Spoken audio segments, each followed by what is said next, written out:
Welcome. This is David Boles, Human Meme. Today's topic, saving the trust fund baby. Now, friend, I realize today's topic may not be the most popular mainstream meme, human meme, to pity a person who was born into wealth, and to then expect the poorer of us among us to have compassion for someone who has millions and millions of dollars provided to them for the rest of their lives. But, my friend, I argue today with you and not against you that the trust fund babies do deserve our friendship and our terror, and the sharing of our earned vitality and humanity is important, all because those rich kids are alone, and they are controlled by their parents through revocable trusts. And those little rich kids grow up to become adults, and they live in homes in which they do not own or control, including the lease or the mortgage.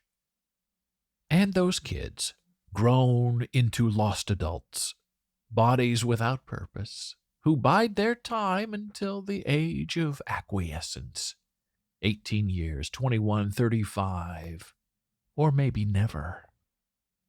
Or maybe there's some other false term of service or endearment that their parents have placed upon them in order for them to earn the bulk of their money. So these rich kids know the meaning of living in stasis, of being abruptly stymied by birthright and by being, and as the old saying goes, a poor man marrying a rich woman means he's going to pay for the privilege of his privilege for the rest of his life, many lifetimes over. And all that in the end means simply this: it is better to remain poor than falsely solvent. And yes, wealth is all about control and power. And once you have that wealth, that money in the bank, you always want to keep it and get more of it. And for wealthy people, the prime object of their power and their control dyad is not each other. It is their children. And the young patterns for mimicry and imitation of their own despondent hopes and defragmented dreams come into being. And those beings, those babies, those children that become adults can only hope to one day live a free life of their own. And yes, sure, money is freedom. But freedom only if you earn it. If you are born into money, and if you then have selfish and controlling parents, then your money becomes your burden and your prison. You are not sure what you own exactly, or who you are really, or where you've been actually.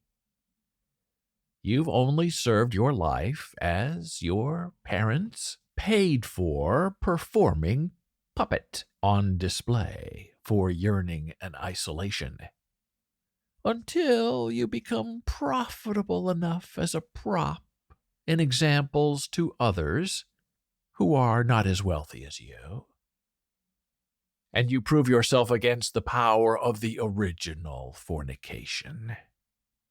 So how does one deal with a brittle and an uncertain future where one is in fear of moving, lest they ruin their own tenuous fortune? Well, you can go two ways. You can behave and be an example and keep your rewards, your mommy-daddy money. Or you can rebel. You can drink, do drugs, become antisocial in some rotten way, and put your fortune at risk. And then you'll be in a worse situation where your wealthy family disowns you and prefers you in the dirt with the dogs, abandoned. No choice, really. And so you try to placate your parents through altruism and volunteerism. You don't have to have a real job because you don't need one. You are just endlessly biding your time until your parents die and you have a life of your own without threats or intimidation. And if once your parents are dead and gone, if you burp or fart in public, there's no longer anyone there to care or to wonder. And that kind of human freedom can be paralyzing. If you have nothing left to fight against, like your parents, then you begin to defeat yourself. So, okay. Parents are dead. Money is inherited in the pocket. Now what? You're free, finally, right? Clearing the big payday. The rest of your life is set. Yes? Not so fast, my friend. And what of the remainder particulars?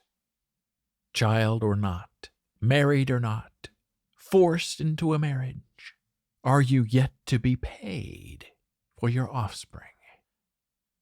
And it's a plain fact that, generally speaking, few of the inherited wealthy have successful relationships, because nobody's ever good enough or rich enough for measuring up to your parents. And you likely don't have children. You never wanted your parents ruining your children as they ruined you, or controlling your kids as they control you from their grave. And yes, in time, you might have even been paid per child produced.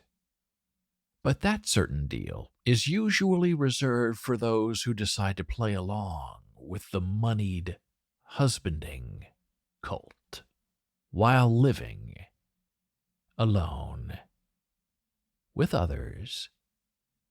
And that cult wants its controlling interest in you doubled down. And that payment hammer comes at you, wielded from your husband's clenched fist, who will then foot the convenience payment for your inconvenience of being pregnant.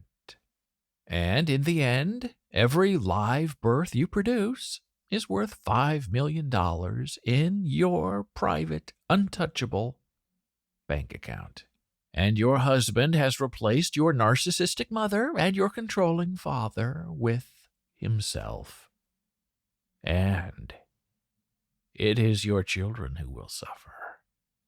And so, cycle complete, the circle closed. And the real cunning trust fund baby is maybe able to siphon off some of the interest money over a long period of time, and then live off as much of the salvaged interest as possible by controlling your own private bank account for later use. But that can be hard to manage without some sort of parental interference, because they're always watching you, and they control your Social Security number, and they have their coterie of paid informants, accountants on commission, and forensic detectives on the payroll. All of them working for them, not you, and they all actively monitor worldwide bank accounts being opened with your credentials. So, it's always hard to hide from those who know you better than you control yourself. And in this endless, ongoing cycle of lack of self-realization, the full human being fails to fall in formation or function. Instead of respect and satiety, there is suffering and confusion. Desperation surrounds and disconnection creeps into grief. And the whole person is blocked from ever realizing wisdom from pain or gaining grit from overcoming failure. And we are not our pitfalls, and we are not our pinnacles. And if we are not our failures, and if we are never our accomplishments, then what are we really in the ever-widening maw of history, in a future that cannot be unknown? We are but nameless dust, blown into bits, breadcrumbs, really, blowing against the rain. And as we strive to leave something behind in definition, other than headstones, and other than mockery, and other than just a bank account, we dare to find ourselves in the darkness, and to feel ourselves in the depths.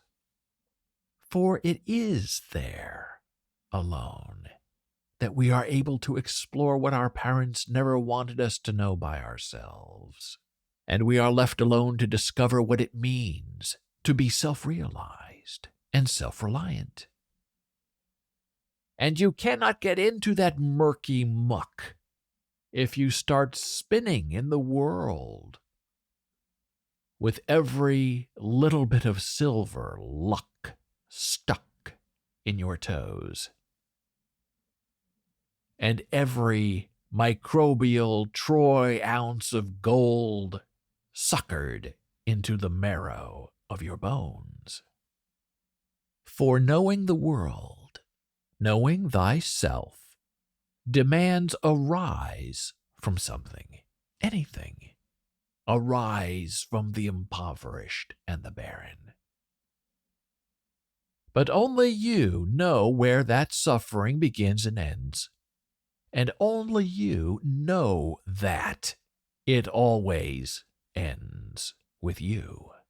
Only you know suffering often begins in those around you, who are less fortunate than you, and who secretly long to be you.